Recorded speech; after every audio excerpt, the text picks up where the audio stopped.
Bases psicológicas de la educación musical de Edgar Willems. Capítulo 4. El sonido. El sonido, lo mismo que el ritmo, puede ser considerado como un elemento premusical. Solo ampliando el sentido del término podemos llamar música a cualquier fenómeno sonoro.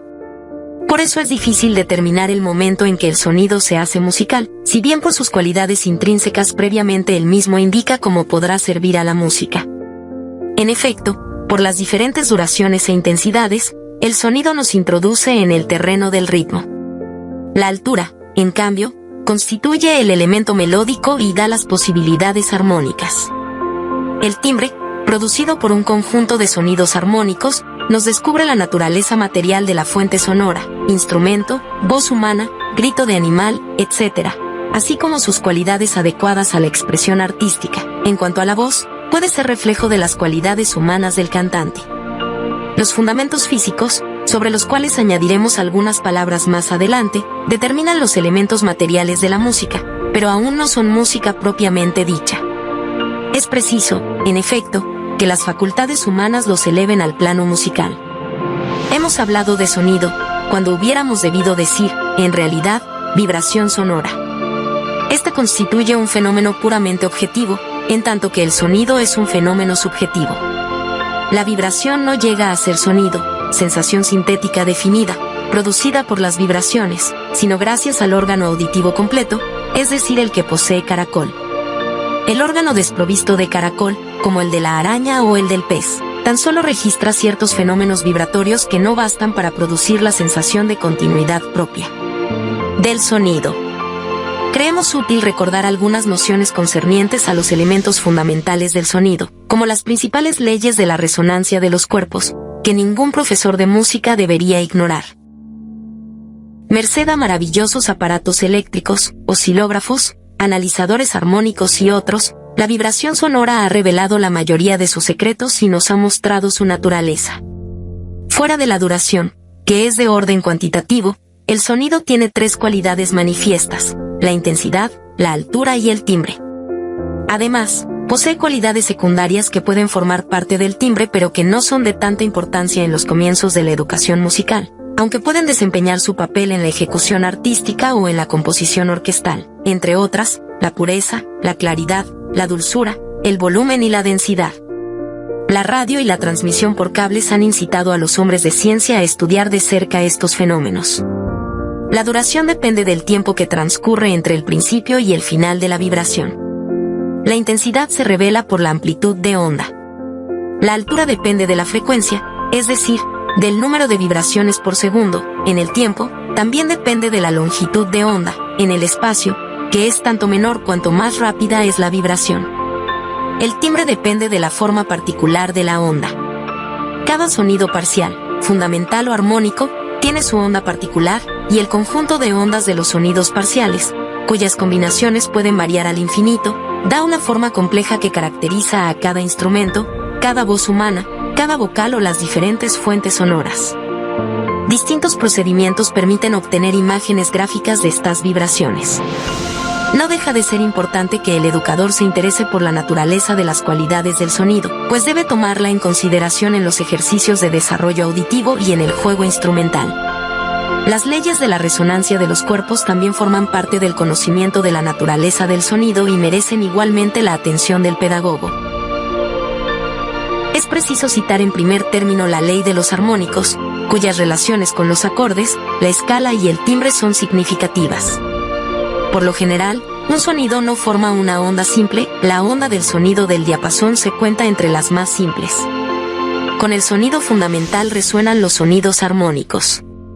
Si el primer sonido, por ejemplo, es do, los siguientes serán do en la octava superior, luego, siempre ascendiendo, sol, do, mi, sol, si be, do, re, mi, un fa sostenido algo bajo, etc. Los sonidos están numerados: 1, para el sonido fundamental; 2, para el primer sonido armónico, es el segundo sonido parcial; 3, para el siguiente, etc. Un oído ejercitado puede escuchar en el piano los sonidos parciales hasta el 11º, fa sostenido, partiendo del do. ¿De dónde vienen los sonidos armónicos? Tomemos un sonómetro. el simple monocordio de Pitágoras basta para la experiencia. Suponiendo que la cuerda, puesta en vibración, lo haga a razón de 100 vibraciones por segundo, si se la divide en dos, la mitad de la cuerda producirá 200 vibraciones y dará la octava. El tercio de la cuerda da la quinta, con 300 vibraciones, el cuarto da la doble octava, con 400 vibraciones, la quinta parte da la tercera, con 500 vibraciones y así sucesivamente. El número de vibraciones es siempre inversamente proporcional a la división de la cuerda. Ahora bien, si se hace resonar la cuerda al aire, no solo da el sonido fundamental sino también, y automáticamente, los diferentes sonidos parciales, que vibran en su mitad, tercio, cuarto, etc., teóricamente sin fin. Así ocurre con las cuerdas graves del piano. Podemos verificar el fenómeno merced a los sonidos que vibran por simpatía, como lo veremos enseguida. El porqué de este fenómeno permanece aún sin respuesta y debemos contentarnos diciendo con Helmholtz, es una ley notable, un fenómeno natural, que se cumple con imperiosa necesidad. Recordemos que Rameau tomó la ley de los armónicos como punto de partida para su tratado de armonía de 1722. Al lector que piense que nos alejamos del interés pedagógico inmediato, le diremos, primero que nos mantenemos estrictamente en el terreno de la música, segundo que es de interés para el pedagogo asomarse de vez en cuando a los numerosos misterios de la materia musical, así como a aquellos que se relacionan con el aspecto espiritual de la música, tercero que el manejo del material auditivo exige un oído experimentado. El interés por todo lo que concierne al sonido puede dar vida a la enseñanza y exaltar el entusiasmo del educador, lo cual tiene muchísima importancia desde el punto de vista psicológico. Los sonidos resultantes se producen cuando dos sonidos resuenan simultáneamente.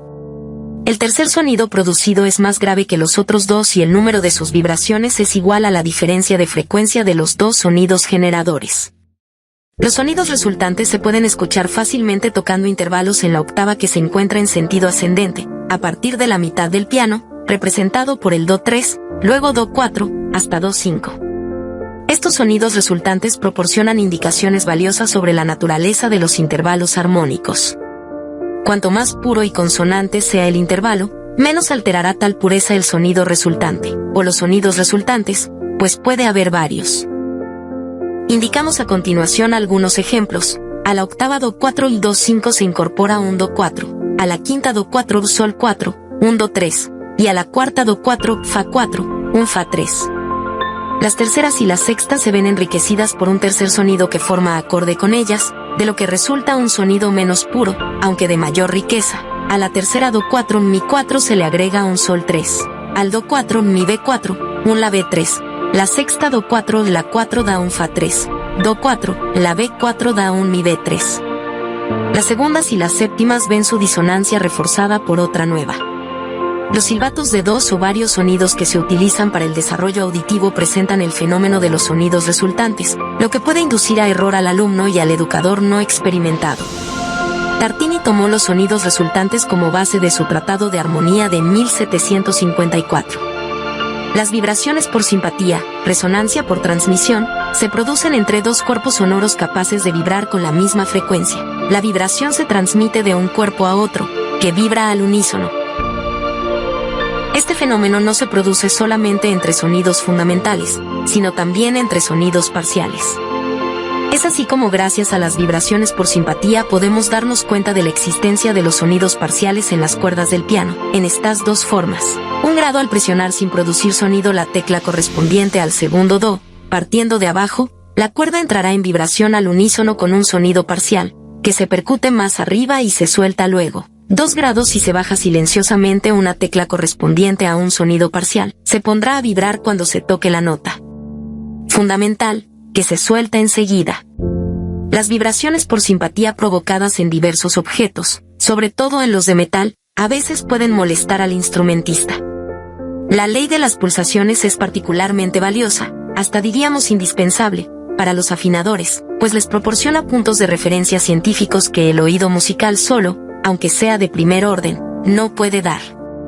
La pulsación es un refuerzo de la onda sonora que se produce entre dos sonidos próximos, por ejemplo, entre dos sonidos que distan entre sí más o menos un octavo de tono. Esta pulsación es aprovechada por los fabricantes de órganos y de armonios para obtener el sonido vibrante de los registros Unda Maris y Vox Celestum. La frecuencia de las pulsaciones indica, con precisión matemática, la diferencia entre las vibraciones de los dos sonidos. Si estos tienen, por ejemplo, de 870 a 875 vibraciones por segundo, darán 5 pulsaciones por segundo. En los acordes que se ejecutan en el piano, ciertos intervalos, octava, quinta, cuarta, no toleran ninguna pulsación. Otros, en cambio, terceras, sextas, etc., deben producir cierta pulsación de la cual es juez el oído del afinador, y que le permite realizar su distribución, gracias a la cual logra en el piano la afinación atemperada que desea. Es por la ley de las pulsaciones por lo que hemos podido construir un audiómetro, con cuartos, octavos, decimosextos y hasta 2 centésimos de tono. En un momento dado, llevando la experiencia a su límite extremo, obtuvimos un octocentésimo de tono, controlado en el cronómetro al quinto de segundo, y tuvimos así una prueba suficiente de que el sonido, como el color, es divisible hasta lo infinito. De nuestras experiencias pedagógicas, así como de las experiencias fisiológicas realizadas por otros investigadores, pensamos en la obra de Gavin S. Brock y Franz Mumford. ¿Qué es tocar afinado? Surge que el oído humano puede diferenciar actualmente el ducentésimo de tono. Un alumno normalmente dotado para la música oye el 50º de tono. El centésimo indica ya a un individuo particularmente dotado. En nuestros ejemplos solo nos hemos referido al piano, que es el instrumento más conocido, pero se entiende que los fenómenos de los cuales hemos hablado se pueden comprobar en la mayoría de los instrumentos, sean de cuerda o de viento. Estos fenómenos pueden aprovecharse ampliamente para la educación del oído. Por eso el estudio de las leyes descriptas puede constituir un aporte de gran valor para la educación musical, ayudando a la invención y variación de ejercicios. También es uno de los mejores medios para mantener en nosotros la llama sagrada, uno de los elementos más valiosos en la búsqueda de apoyos psicológicos de la enseñanza musical. Más adelante, al ocuparnos de la sensorialidad, veremos qué actitud práctica es necesario asumir con respecto a los elementos sonoros, y cómo se la puede desarrollar en los alumnos, pequeños y grandes.